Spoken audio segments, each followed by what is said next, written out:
হরে কৃষ্ণ, রাধে রাধে। আশা করি সকলে ভালো আছেন ভক্তবৃন্দ। তো আজকে আমি যে শ্রীমদ্ ভগবত গীতা অর্থাৎ যথাযথ, এখানে এই গ্রন্থটি দেখতে পাচ্ছেন। তো শ্রীমদ্ ভগবত গীতা যথাযথ এই পুস্তকটি অর্থাৎ এই গ্রন্থটির পুস্তকের আমি আজকে শ্লোক নাম্বার যে পড়ে শোনাবো আপনাদের সামনে 10, 11 নম্বর, 11 নম্বর। এর আগে আমি 8, 9 পর্যন্ত দিয়েছি। আজকে শ্লোক দিচ্ছি আমি 10 ও 11 নম্বর, অর্থাৎ শ্রীমদ্ ভগবত গীতার যথাযথ। শুনেন, মন দিয়ে শুনতে থাকুন। যারা যারা অসুবিধা হয় পড়াতে বা পড়তে, তারা কিন্তু কান দিয়ে এই পাঠগুলো শ্রবণ করুন। তো আজকে হরে কৃষ্ণ রাধে রাধে আমি শুরু করছি যে 10 নম্বর শ্লোক। তমুবাচ ঋষিকেশ প্রহসন্নিব ভারত স্নেয়রূক ভয়ের মধ্যে বিশুদ্ধ স্তম্ভ মিদং চ। যে তম, এখানে কিছু শব্দার্থ বলা হয়েছে, সেগুলো বলে দিচ্ছি। তম, তাকে উপাস্য বললেন ঋষিকেশ, ইন্দ্রিয়সমূহের অধিপতি শ্রীকৃষ্ণ। প্রহসন, হেসে। ইব, এভাবে। ভারত, হে ভারত বংশ। ধৃতরাষ্ট্র, সেনেয় মানে সৈন্যদের। উভয় পক্ষের মধ্যে মানে মাঝখানে। বিশুদ্ধ স্তম্ভম, বিশ্বতগ্রস্ত। ইদম, এই বচ বাক্য। অনুবাদ বলেছি, তো অনুবাদটি শুনুন। হে ভারত, এই সময় স্মিত হেসে শ্রীকৃষ্ণ উভয় পক্ষের সৈন্যদের মাঝখানে বিষাদগ্রস্ত অর্জুনকে এই কথা বললেন। তাৎপর্যটি কি? দুই অন্তরঙ্গ বন্ধু ঋষিকেশ ও গুরাকেশের মধ্যে কথোপকথন হচ্ছিল। বন্ধু হিসাবে যে তারা দুজনেই ছিলেন সমপর্যায়ভুক্ত, কিন্তু তাদের মধ্যে একজন স্বেচ্ছাকৃতভাবে অপরের শিষ্যত্ব বরণ করলেন। শ্রীকৃষ্ণ হাসছিলেন, কারণ একজন বন্ধু একজন শিষ্য হতে মনস্থ করেছিলেন। যে পরমেশ্বর হওয়ার ফলে সকলের প্রভুরূপে তিনি সবসময় পরম নিয়ন্তা, কিন্তু তা সত্ত্বেও তিনি তার ভক্তের বাসনা অনুযায়ী তাদের বন্ধু, পুত্র বা প্রেমিক হতে সম্মত হন। কিন্তু তার ভক্ত যখন তাকে যে গুরুরূপে বরণ করলেন, তিনি তৎক্ষণাৎ গুরুর ভূমিকা অবলম্বনপূর্বক গুরুবৎ গম্ভীর্য সহকারে উপদেশ প্রদান করলেন। এখানে আমরা দেখতে পাই যে গুরু ও শিষ্যের মধ্যে কথোপকথন হয়েছিল প্রকাশ্যভাবে যুদ্ধক্ষেত্রে দুই সেনাবাহিনীর মাঝখানে, যার ফলে সেই কথা শ্রবণ করে সকলেই লাভবান হতে পেরেছিল। সুতরাং যে ভগবদ্গীতার বাণী কোনো বিশেষ ব্যক্তি, সমাজ অথবা সম্প্রদায়ের জন্য নয়, এই বাণী সকলের জন্য এবং শত্রু মিত্র নির্বিশেষে সকলেই তা শ্রবণ করার জন্য সমানভাবে অধিকারী।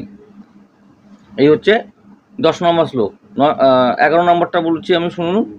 শ্রী ভগবানবাচ, ভগবান বলছে যে অশোচ নম্ব শোচস্তম প্রজ্ঞাবাদংচ ভয়সে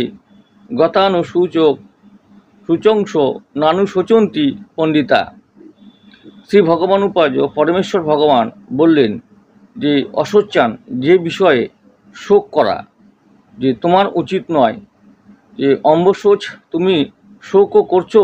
তম, তুমি যে প্রজ্ঞাবাদন মানে প্রজ্ঞাবাচন, চ ও ভাষসে বলছো, গত মানে বিগত, অসুন জীবন, অগত যা গত হয়নি, যে অসুন জীবন, চ মানে ও, ন মানে না, অনুশোচন্তি অনুশোচনা করেন, পণ্ডিতা মানে পণ্ডিতগণ। এখানে কিছু শব্দার্থগুলো মানে ছিল, সেগুলো বলে দেওয়া হলো।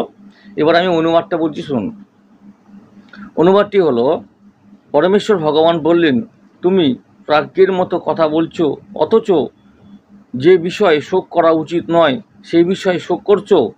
যারা যথার্থই পণ্ডিত, তারা কখনো জীবিত অথবা মৃত কারোর জন্যই শোক করেন না। তার মানে যারা পণ্ডিত, প্রকৃত যারা পণ্ডিত, তারা জীবিত অথবা মৃত কারোর জন্যই শোক করেন না। এটা বলছে এখানে অনুবাদ। তাৎপর্যটি হলো আর কি, ভগবান অবিলম্বে যে আচার্যের ভূমিকা অবলম্বনপূর্বক পরোক্ষভাবে অর্জুনকে মহামূর্খ বলে শাসন করলেন। ভগবান বললেন, তুমি প্রাজ্ঞের মতো কথা বলছো, কিন্তু তুমি জানো না যে প্রকৃত জ্ঞানী, যিনি জানেন দেহ কি ও আত্মা কি, কোন অবস্থাতেই জীবিত অথবা মৃতদেহের জন্য শোক করেন না। পরবর্তী অধ্যায়গুলিতে ব্যাখ্যা করা হয়েছে প্রকৃত জ্ঞান হচ্ছে সেই জ্ঞান যা জড় দেহ ও চেতন আত্মার মধ্যে যে পার্থক্য নিরূপণ করে এবং উভয়ের পরম নিয়ন্তা যে ভগবানের সম্বন্ধে অবগত করে। অর্জুন যুক্তি দেখাচ্ছিলেন যে রাজনৈতিক ও সামাজিক প্রয়োজনীয়তার মধ্যে থেকে যে ধর্মীয় নৈতিকতাকে অধিক গুরুত্ব প্রদান করা উচিত, কিন্তু তিনি জানতেন না যে জড় ও আত্মা ও ভগবৎ সম্বন্ধীয় জ্ঞান ধর্মীয় যে বিধিনিয়মের থেকেও অধিক গুরুত্বপূর্ণ। আর যেহেতু তার সেই জ্ঞান ছিল না, তাই তার পাণ্ডিত্যের ভূমিকায় অবতীর্ণ হওয়া ছিল অনুচিত। যেহেতু তিনি পরম জ্ঞানের অধিকারী ছিলেন না, তাই তিনি অসহ্য বিষয় শোকও করেছিলেন। জড়দেহের জন্ম হয় এবং কোনো এক সময় তার বিনাশও সাধন হয়, তাই জড়দেহটি আত্মার মতো গুরুত্বপূর্ণ নয়। যিনি এই বিষয়ে অবগত তিনি প্রকৃত জ্ঞানী এবং তিনি কোনো অবস্থাতেই জড়দেহের জন্য শোক করেন না। তো চেতন আত্মা এবং জড়দেহের মধ্যে এই পার্থক্য ভালোভাবে তো এখানে বুঝিয়ে দেওয়া হয়েছে। সেটাই বলছে যে অভিজ্ঞ যারা পণ্ডিত তারা কিন্তু কোনোটার জন্যই তারা শোক প্রকাশ বা দুঃখ প্রকাশ বা কাতর হন না, এটাই। তাই অর্জুনকে সে ভালো করেই সব কথাই বলে বুঝিয়ে দিল ভগবান। এই আর এর সাথে সাথে আমি আজকে 12 নম্বর শ্লোকটি আপনাদের সামনে আমি পড়ে শুনিয়ে দিচ্ছি। ন তেহবাহং জাতু নাসং ন তং নেমে জনাধিপা ন চৈব ন ভাষ্যাম সর্বে বয়মত পরম।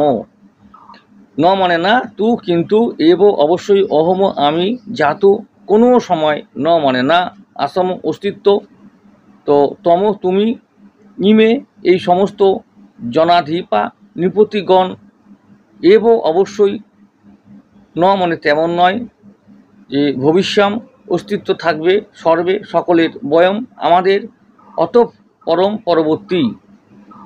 অনুবাদটি শুনুন। এমন কোনো সময় ছিল না যখন আমার, তোমার ও এই সমস্ত রাজাদের অস্তিত্ব ছিল না, ভবিষ্যতে কখনো যে আমরা অস্তিত্বহীন হব না। তাহলে এখানে কি বোঝাচ্ছে অনুবাদটি, যে এমন কোনো সময় ছিল না যখন আমার, তোমার ও এই সমস্ত রাজাদের অস্তিত্ব ছিল না, ভবিষ্যতেও কখনো আমরা অস্তিত্বহীন হব না। এই তাৎপর্যটি হলো যে বেদে যে কঠোপনিষদ এবং শ্বেতা শতক এবং উপনিষদে বলা হয়েছে যে কর্ম এবং তার ফল অনুসারে বিভিন্ন অবস্থার যে স্থিত অসংখ্য জীবদের পরমেশ্বর ভগবান পালন করেন। সেই পরমেশ্বর ভগবান যে পরমাত্মা রূপে সমস্ত জীবের হৃদয়ে বিরাজ করেন, কেবল মাহাত্মরাই অন্তরে এই বাইরে সেই একই পরমেশ্বর ভগবানকে দর্শন করে পূর্ণ ও শাশ্বত শান্তি লাভ করতে পারেন। তো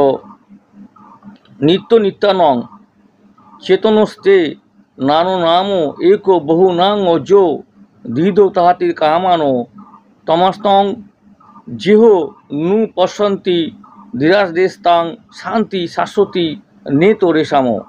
যিনি নিত্যের মধ্যে পরম নিত্য, চেতনের মধ্যে পরম চেতন এবং যিনি এক হয়েও সকলের কামনা পূর্ণ করেন, তাকে যথার্থ যে ধীর ব্যক্তি অন্তরের অন্তঃস্থলে সর্বদাই দর্শন করেন এবং শাশ্বত শান্তি অনুভব করেন। কিন্তু যারা তার ভজন করে না তারা কখনোই তা লাভ করতে পারে না। তাই অর্জুনকে প্রদত্ত এই বৈদিক তত্ত্বজ্ঞান যে ভগবান পৃথিবীর প্রতিটি মানুষকেই দান করলেন, এমনকি তাদেরও যারা নিজেদের যে মহাপণ্ডিত বলে জাহির করেনও, বাস্তবিক পক্ষে যে স্বল্পজ্ঞান সম্পন্ন ভগবান স্পষ্টভাবে বলেছেন যে স্বয়ং তিনি অর্জুন ও সেই যুদ্ধক্ষেত্রে সমবেত সমস্ত রাজারা সকলেই শাশ্বত যে স্বতন্ত্র জীব এবং ভগবান সমস্ত জীবকে তাদের যে বদ্ধ ও মুক্ত উভয় অবস্থাতেই নিত্যকাল প্রতিপালন করেন। পরমেশ্বর ভগবান পরম স্বতন্ত্র পুরুষ এবং ভগবানের নিত্য পার্শ্বদ অর্জুন এবং সেখানে সমবেত সমস্ত রাজারাও স্বতন্ত্র শাশ্বত ব্যক্তি। এমন নয় যে পূর্বে তারা ছিলেন না এবং নিত্যকাল থাকবেন না, তাদের ব্যক্তি স্বাতন্ত্র্যে পূর্বেও ছিল এবং ভবিষ্যতেও যে নিরবচ্ছিন্নভাবে তারা থাকবেন। তাই কারোর জন্য শোক করার কোনো কারণ নেই। যে মায়াবাদীদের মতবাদ যে মুক্তির পর স্বতন্ত্র আত্মা যে মায়ায় যে আবরণ মুক্ত হয়ে নির্বিশেষ ব্রহ্মে বিলীন হয়ে যাবে এবং তখন আর আত্মার নিজস্ব সত্তা থাকবে না, পরম তত্ত্ব জ্ঞান এবং ভগবান শ্রীকৃষ্ণের দ্বারাই তা এখানে অনুমোদিত হয়নি। তাছাড়া কেবল যে বদ্ধদশায় আমরা ব্যক্তি স্বাতন্ত্র্য অনুভব করি, সেই মতবাদও ভগবান এখানে অনুমোদন করেননি। ভগবান শ্রীকৃষ্ণ এখানে স্পষ্টভাবে বলেছেন যে ভগবানের নিজের ও অন্যের সকলের অস্তিত্ব শাশ্বত ও ভবিষ্যতেও শাশ্বত থাকবে, যা উপনিষদেও স্বীকার করা হয়েছে। শ্রীকৃষ্ণের মুখনিসৃত এই সমস্ত উক্তি প্রামাণিক, কারণ তিনি কখনোই মায়ার দ্বারায় প্রভাবিত হন না।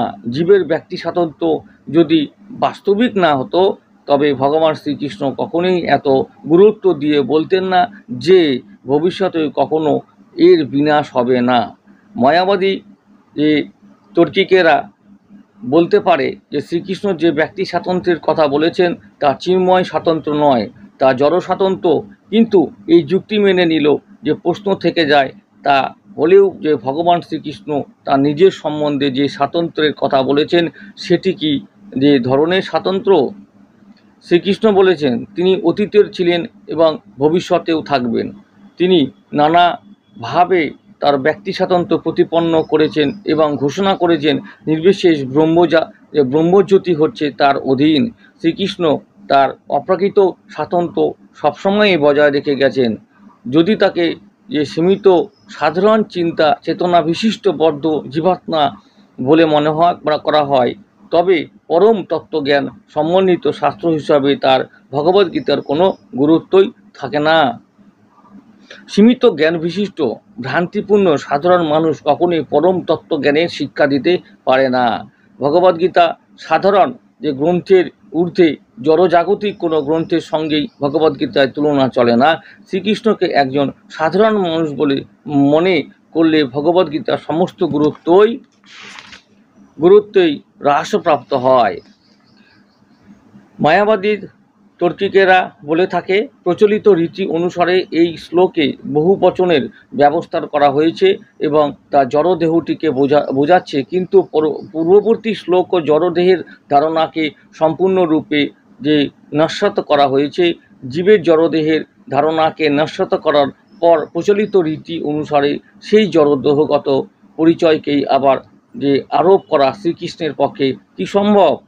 তাই অপ্রাকৃত যে স্তরেও জীব স্বতন্ত্র আত্মারূপে বর্তমান থাকে এবং এই কথা যে রামানুচার্য আদি মহান যে আচার্যরা স্বীকার করে গেছেন।